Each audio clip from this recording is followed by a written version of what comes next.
Atendei agora, vós que dizeis, hoje ou amanhã iremos para a cidade tal, e lá passaremos um ano, e negociaremos e teremos lucros. Vós não sabeis o que sucederá amanhã.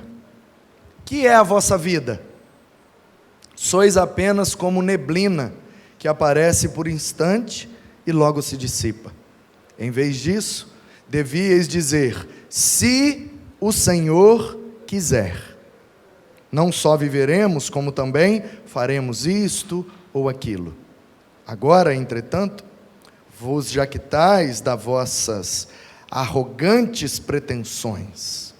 Toda jactância semelhante a essa é maligna. Portanto, aquele que sabe que deve fazer o bem e não o faz, nisso está pecando. Amém. Mantenha sua Bíblia aberta, por favor. Durante todo o mês de abril, nós estamos lendo a carta, ou a epístola, de Tiago, que, como foi explicado aqui,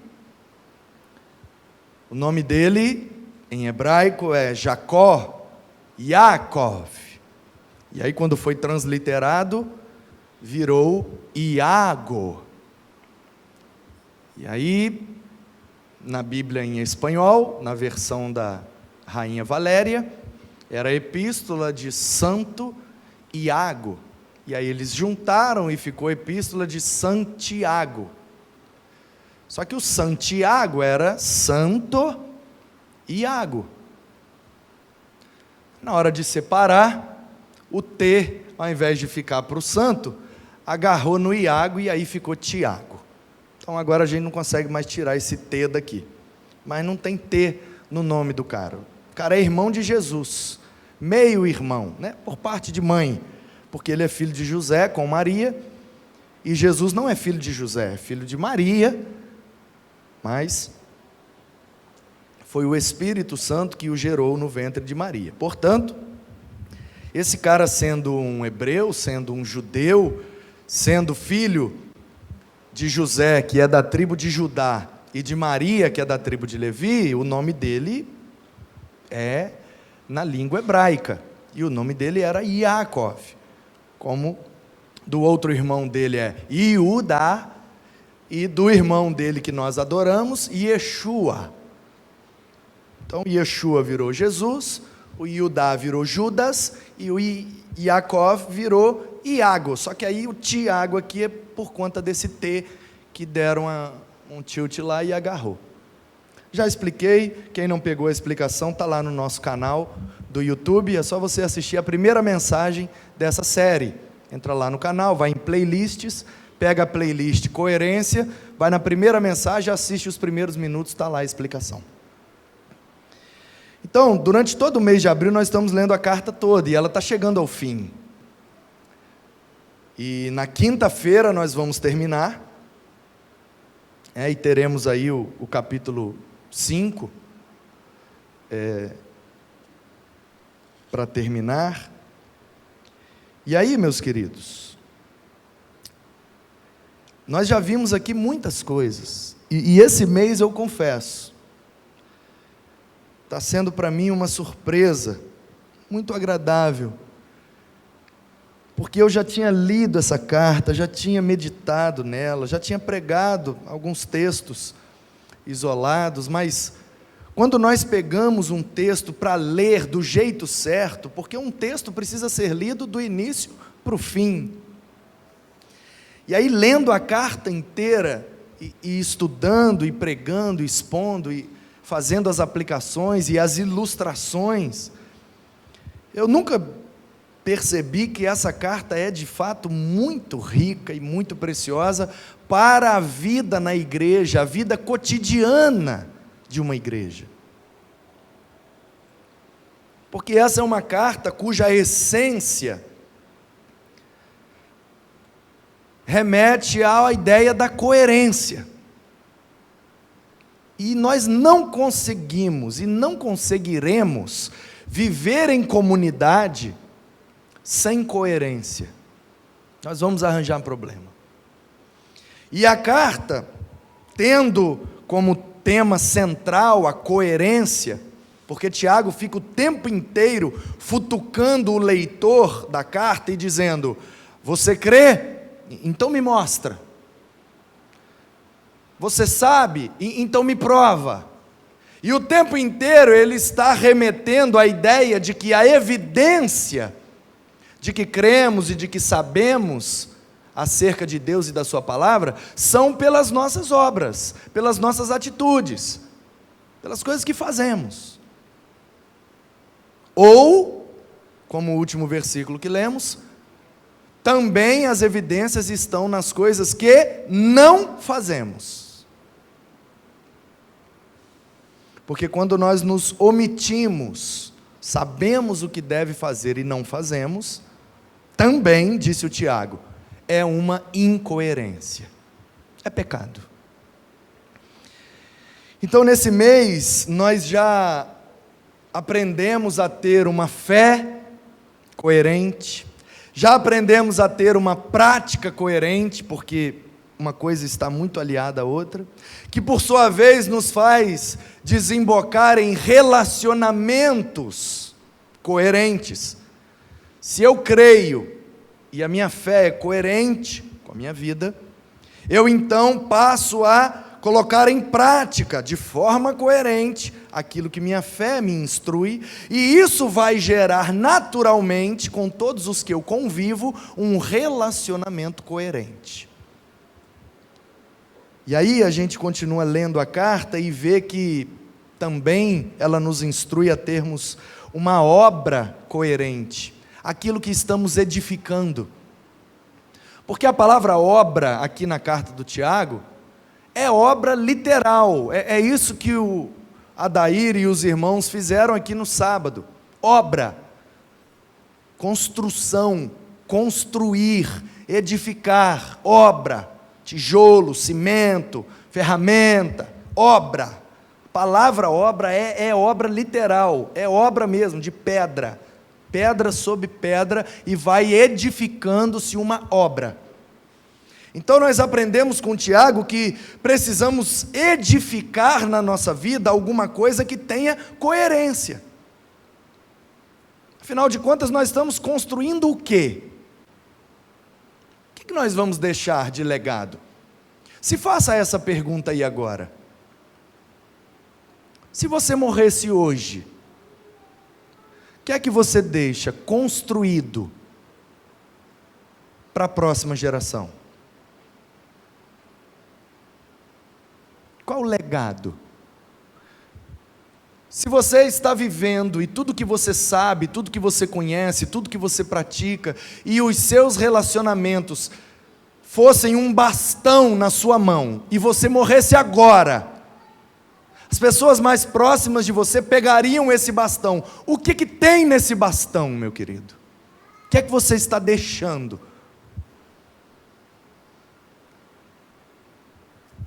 E o Tiago nos faz refletir sobre isso.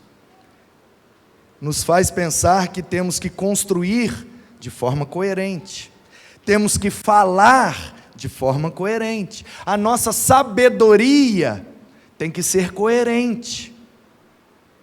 Tudo coerente à vontade, à verdade de Deus. E na última quinta-feira nós vimos que temos que ter também uma espiritualidade coerente. Não basta ser religioso, irmãos. Não basta termos uma religiosidade. Frequentamos um lugar, cantamos algumas músicas, contribuímos financeiramente, ouvimos uma palestra e vamos embora e está tudo certo. Disse o Tiago, não está certo. Não basta. Tem que ter algo a mais. A nossa espiritualidade precisa ser desenvolvida de forma coerente, e nós só vamos perceber isso se nós conseguirmos executar aquilo que temos planejado, porque senão é incoerente. E aí ele começa dizendo: ei, prestem atenção, vocês que dizem, amanhã nós vamos lá, né? Provavelmente tem um monte de gente aqui, e confesso que eu fiquei surpreso. Eu vim de Ibatiba, estive lá pregando esse final de semana e cheguei praticamente direto para o culto, e confesso que por causa do feriado amanhã, e para alguns vai até emendar até quarta-feira, e eu fiquei surpreso quando eu entrei ali e vi que tinha bastante gente, porque eu pensei assim, o povo está curtindo o feriado. E a maioria que não está aqui, está em algum lugar agora aproveitando, porque já que amanhã é feriado, e estão mais é que certos.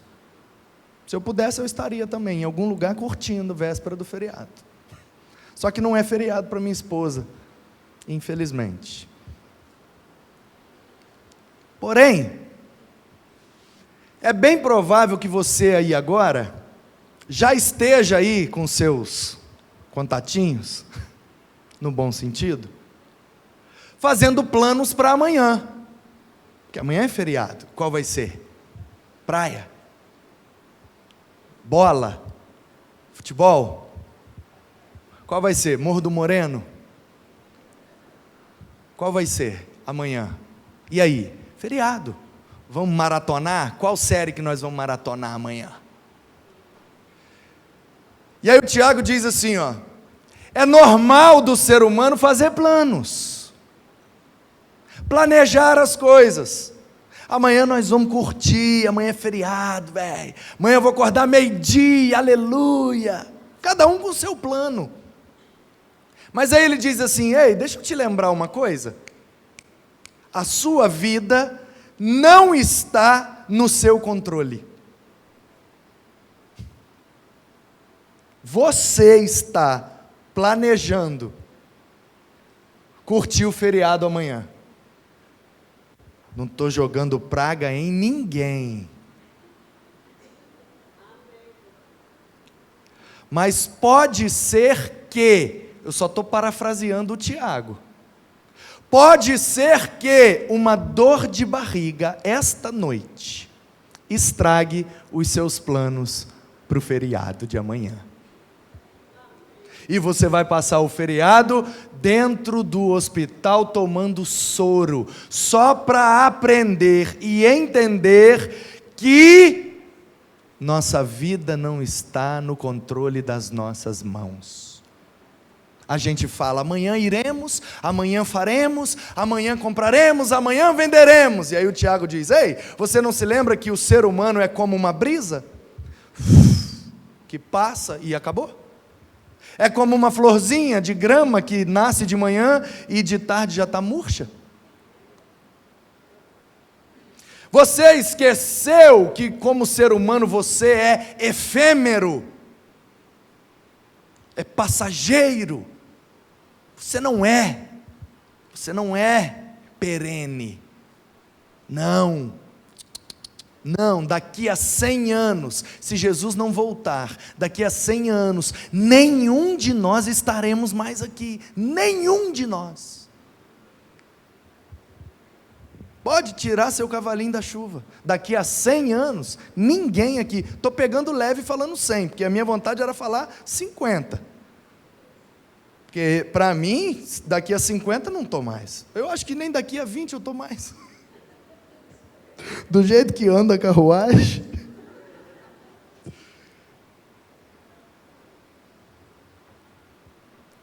Mas a verdade é que a gente fica assim, eu ainda tenho mais um tempo de vida.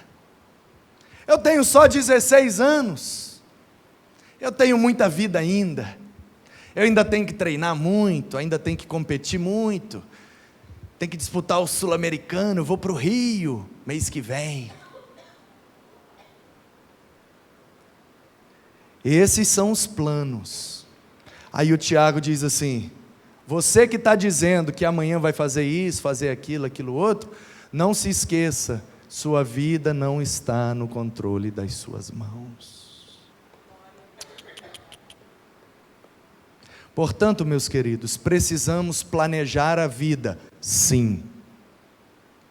Sim, quem está pregando para você é alguém que planejou esta mensagem há praticamente 6 meses atrás. Eu tenho planejado tudo que eu vou pregar para 1 ano. Eu já sei e já estou estudando o que eu vou pregar no culto da virada, no Natal. Já está tudo pronto. Eu disparei e mandei para todo mundo. Todos os temas, todos os títulos, todos os textos, está tudo planejado. Mas quando nós, os ministros dessa igreja, se reuniram para fazer esse planejamento, nós não perdemos de vista hora nenhuma que o planejamento precisa ser feito de forma coerente. E qual é a coerência de um planejamento? É se este planejamento está de acordo com o planejamento do céu.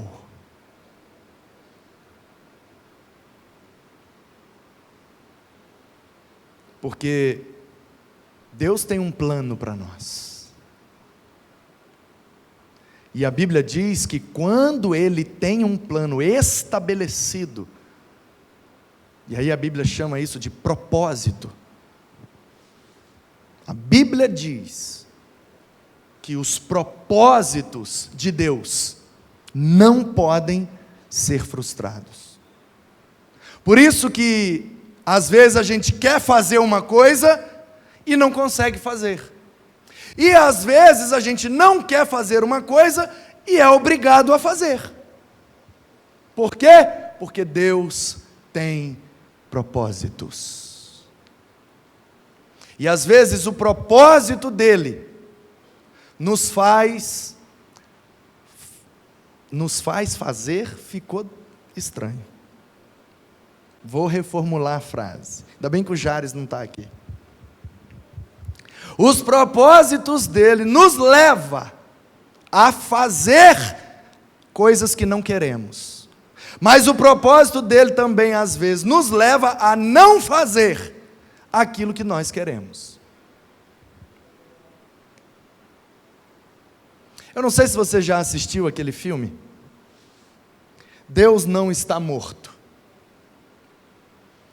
Se não assistiu, assista. Um bom programa para o seu feriado. Um bom plano. Assista hoje ainda, né? Durma um pouco mais tarde, amanhã você vai acordar um pouco mais tarde, é feriado.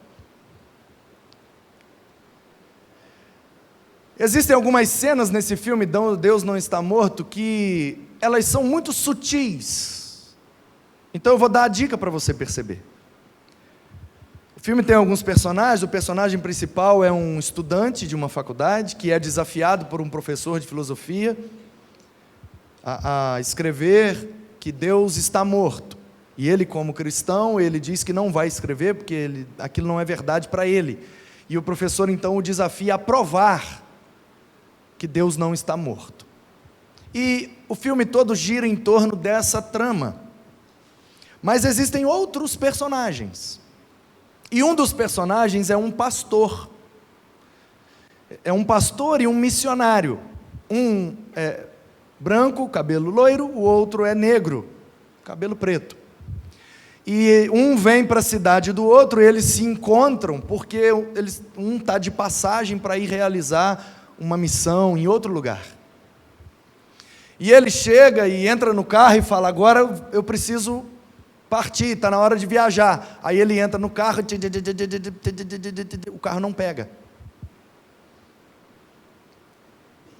E aí o pastor da igreja fala: não, vamos ligar aqui para o seguro, para a agência, não sei o quê, vamos pedir um carro. Aí o cara traz um carro novo, o cara vem andando no carro, para lá no estacionamento da igreja, o missionário entra no carro, o carro não pega.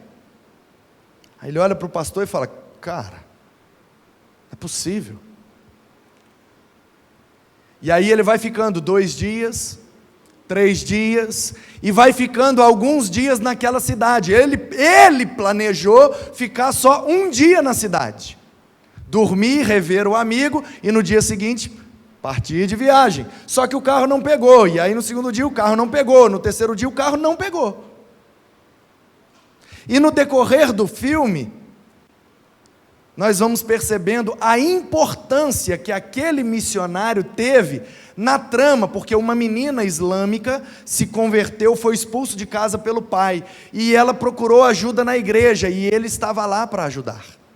E o menino, enfrentando a crise do professor de filosofia, foi para a igreja, e lá encontrou, e ele citou 2 versículos para o menino, que ajudou o menino a ter coragem para enfrentar o desafio.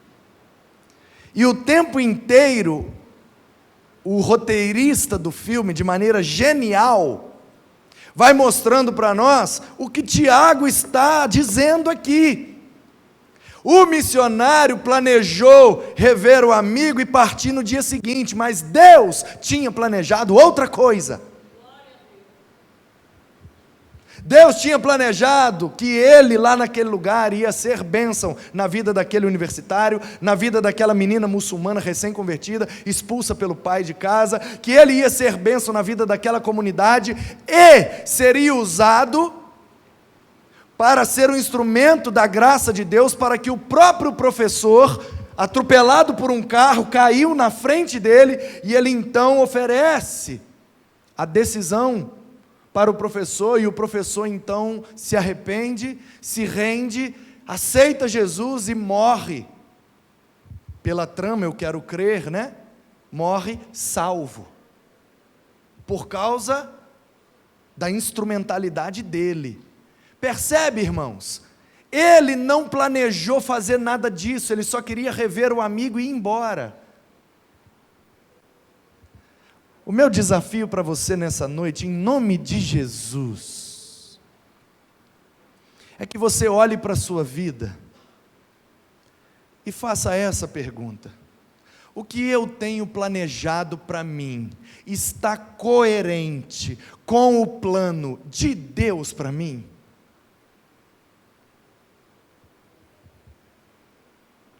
Porque enquanto você insistir em executar os seus planos, eles serão frustrados.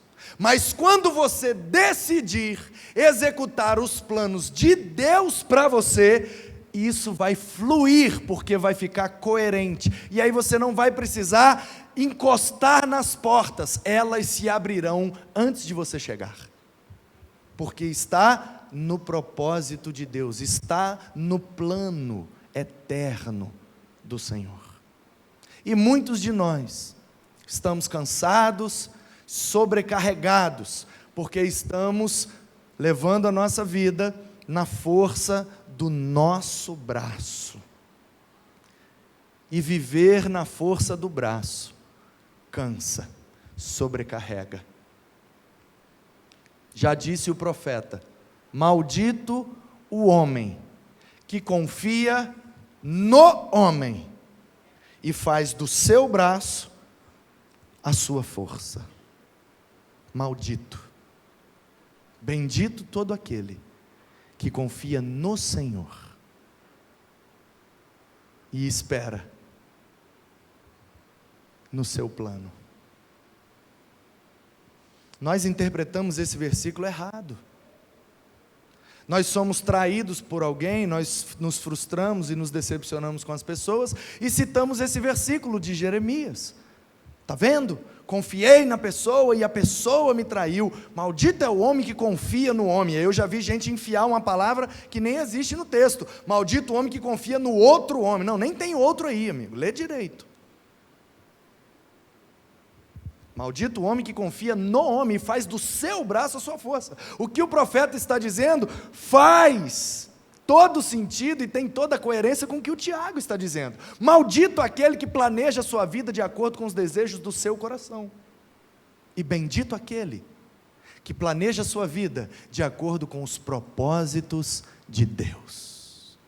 Se Deus quiser. O problema é que se Deus quiser virou jargão. Se Deus quiser, virou vício de linguagem.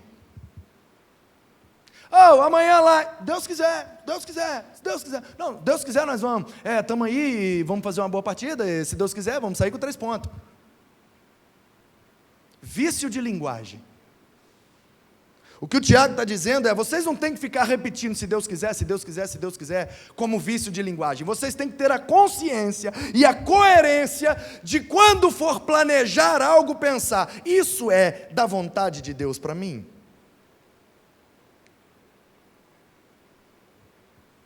Não sei, então vamos saber primeiro, antes de sair executando, porque senão a gente pode gastar anos das nossas vidas executando um plano incoerente, e isso cansa, isso desgasta. Um plano coerente é um plano que entende que nós não devemos planejar de acordo com o nosso coração. Amanhã a gente vai para lá, amanhã a gente vai para cá. Vocês não sabem o que sucederá amanhã. O que é a vossa vida? Vocês são apenas como a neblina, que aparece por um instante e logo se dissipa. O que é que o Tiago está dizendo? Não façam planos de acordo com o seu desejo. Eu quero ir lá amanhã, vou lá amanhã. Você tem todo o direito de ir, amém, Deus te abençoe. Mas se você quer viver de forma suave, tranquila, abundante, procure saber se aquilo é de fato o que Deus tem para a sua vida no dia de amanhã. Porque senão, meus queridos, é como a neblina. Já tentou pegar a neblina? Não é nada. Não é nada. E aí nós ficamos pela vida e na vida como aquele cachorro. Sabe aquele cachorro que corre atrás do próprio rabo? Tentando morder o próprio rabo. Já viu esses cachorros? Tem uns cachorros paranoicos assim, que fica tentando morder o próprio rabo, e ele fica rodando. Ele cansa, cai. Aí, chega de noite, porque a função do cachorro ali é ladrar, né? É proteger a casa contra um invasor, o ladrão. E aí, o cachorro que estava ali com o propósito, qual é o propósito de eu ter aquele cachorro? Por que é que eu compro ração para esse miserável, dou água para esse miserável? Eu sei, tem cachorro que é só mesmo para pet. Ok, serve para nada. Só para ser mimado, vem cá com a mamãe, e trata igual um bebê. Ok, respeito.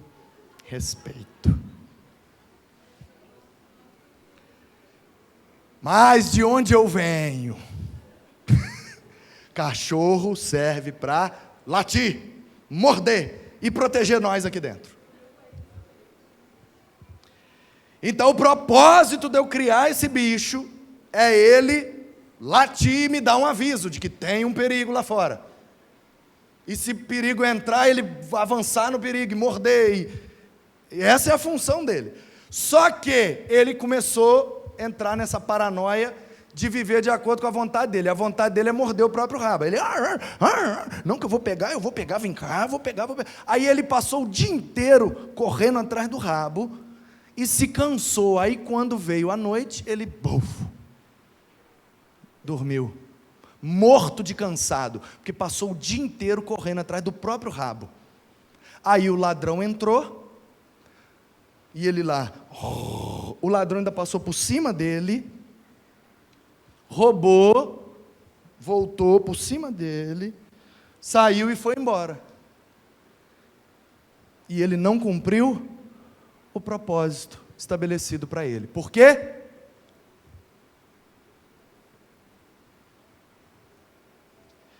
Então, queridos, muitos de nós, e eu digo isso porque eu já fui esse cachorro.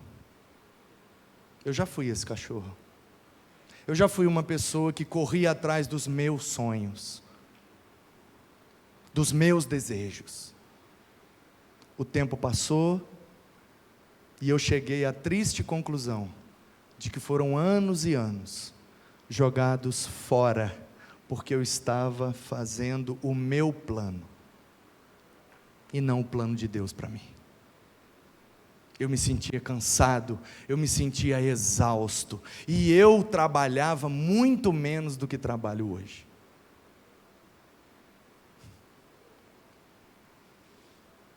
Eu preguei quinta-feira, preguei na sexta-feira,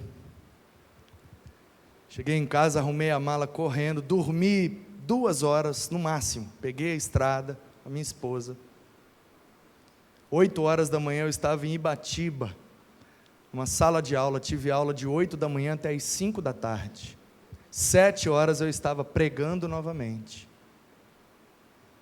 dormi, hoje de manhã acordei e preguei novamente, peguei a estrada, desci correndo e estou aqui pregando novamente.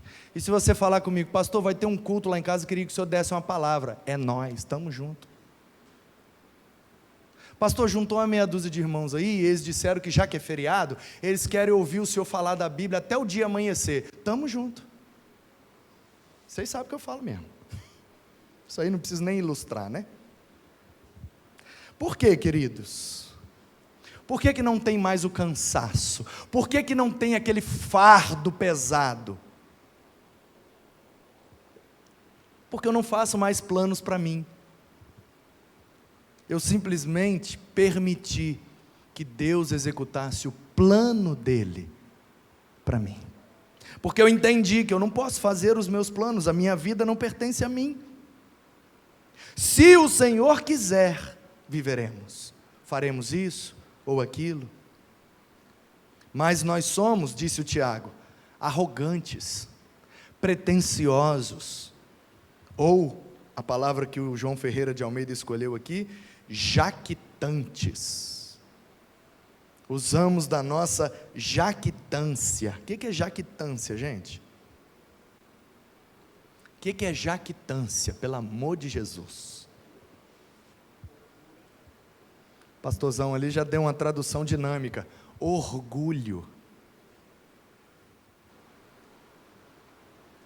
É exatamente isso, essa soberba tola que nós temos, de vamos fazer assim, vamos fazer assim, vamos fazer assim.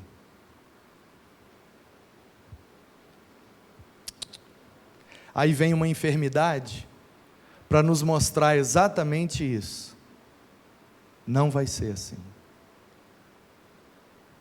Aí vem um desastre, vem um acidente, tanta coisa pode vir, só para nos mostrar, não vai ser do seu jeito, não vai ser, porque tem alguém, que não é você, que está no controle, que está no governo de todas as coisas, é Ele, tem tudo a ver com Ele. Portanto, disse o Tiago, um plano coerente é um plano humilde, é aquele plano que eu faço, sabendo que, se não acontecer, se não der certo, se alguma coisa não permitir, isso não vai tirar a minha paz, isso não vai me deixar doido, louco, enlouquecido, que não aconteceu do jeito que eu queria. Não, eu vou entender que, quando algo não acontece de acordo com o meu plano, pode ser que eu esteja vivendo um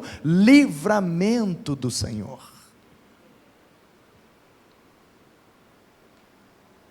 Mas eu queria hoje não, por quê? Porque hoje vai te prejudicar, e aí Deus entra com a providência, para não deixar acontecer hoje, porque Ele sabe que se acontecer hoje, vai prejudicar você, então Ele trava aquilo, e faz acontecer daqui a 10 anos, aí daqui a 10 anos, você está preparado, para que aquilo aconteça, e seja bênção na sua vida.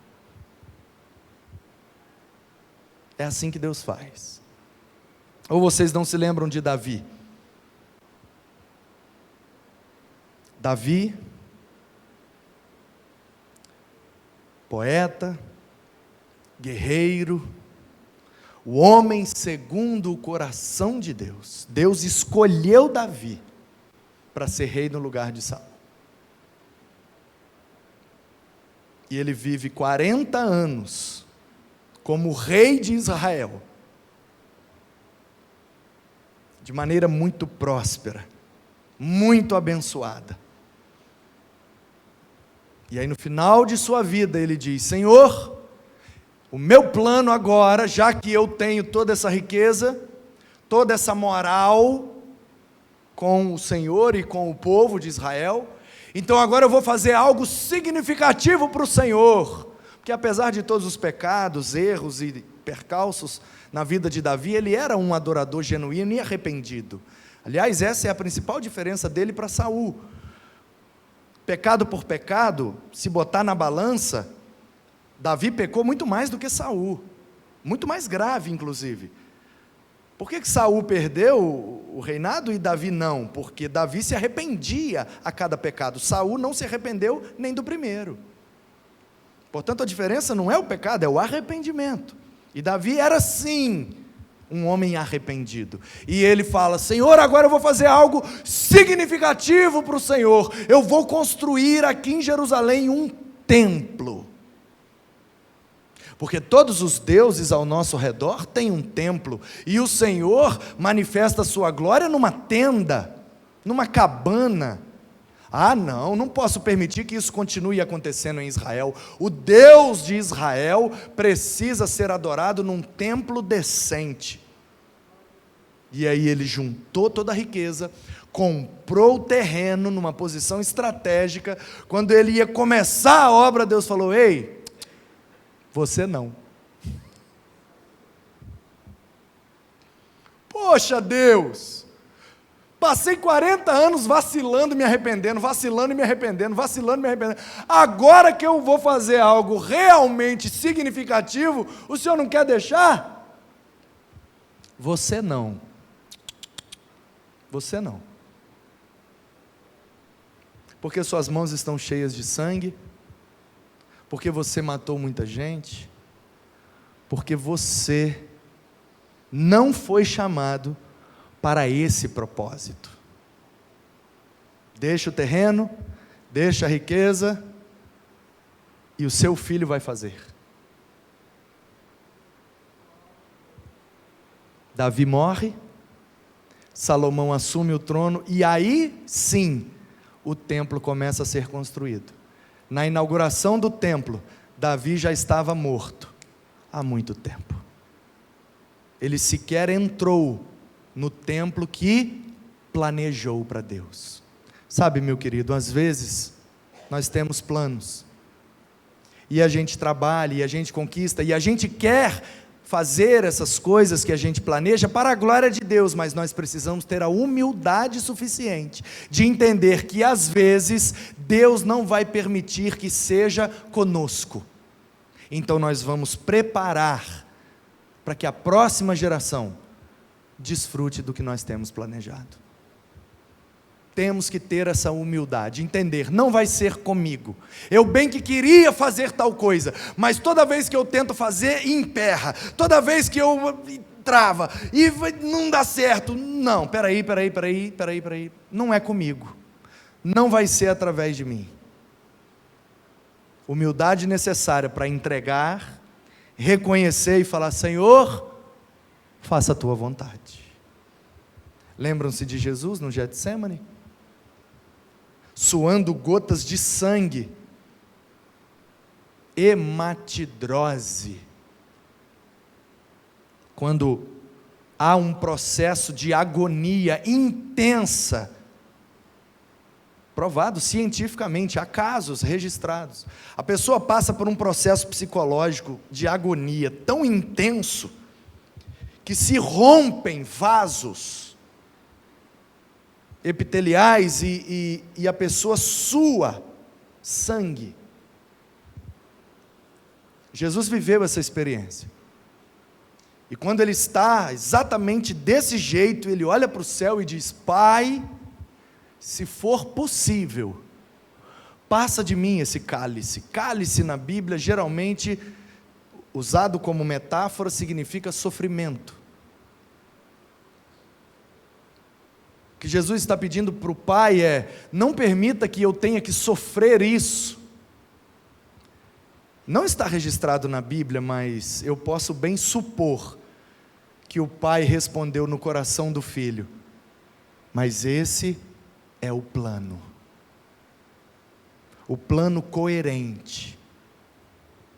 E o plano coerente é que você morra naquela cruz, para que eu possa perdoar os pecados de todos eles. Deus tem um plano, querido. Um plano. Deus não tem plano B, nem C, nem D. Deus tem um plano. O plano de nos salvar. O plano de nos redimir. O plano de nos abençoar e de nos fazer prosperar. Deus tem um plano. Louvado seja Deus. Para todos nós como povo. Mas Ele também tem planos. Individualmente, especificamente, para cada um de nós. Você não pode sair daqui essa noite sem responder essa pergunta: qual é o plano de Deus para a minha vida? Você precisa responder essa pergunta. Para que, afinal de contas, você nasceu? Eu não estou perguntando por quê. Note bem, eu não estou perguntando por quê. O porquê pertence a Deus. Porque Deus amou o mundo de tal maneira, para que todo aquele que nele crê não pereça, mas tenha vida eterna. Porque é de Deus, o para que é para mim. Portanto, eu não estou perguntando por que você nasceu. Isso é propósito de Deus, não me cabe questionar. Mas eu estou questionando: para que você nasceu? Para ser um frequentador de cultos? Para ser um religioso? Para ser um cantor de músicas? Para que você nasceu? Qual a diferença você faz hoje na vida daqueles que te cercam? Para que você está aqui essa noite? Para quê? Para quê? Por medo de ir para o inferno? Eu não encontro nesse livro, já li várias vezes de capa a capa e nunca encontrei a afirmação de que por frequentar cultos iremos para o céu. Para que você está aqui, meu querido?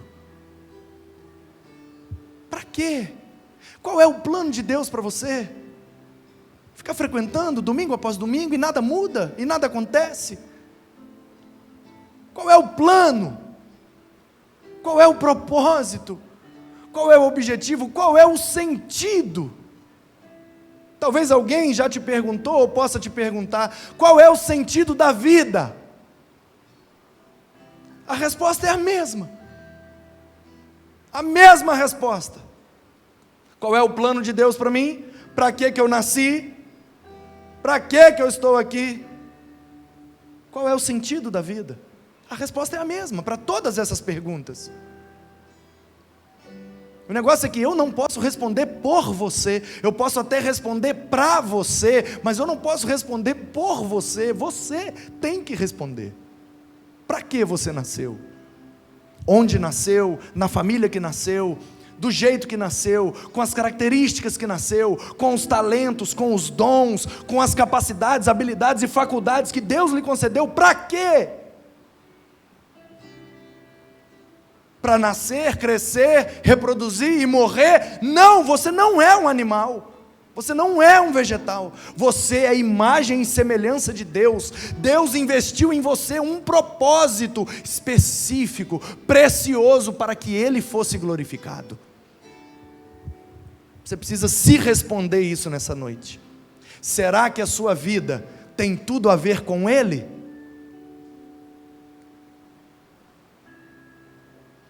Ou tem tudo a ver com seu desejo, tem tudo a ver com sua vontade, tem tudo a ver com sua jactância, com o seu orgulho soberbo de viver a vida do seu jeito? Mas você sabe, ao colocar a cabeça no travesseiro, que você não aguenta mais viver do seu jeito.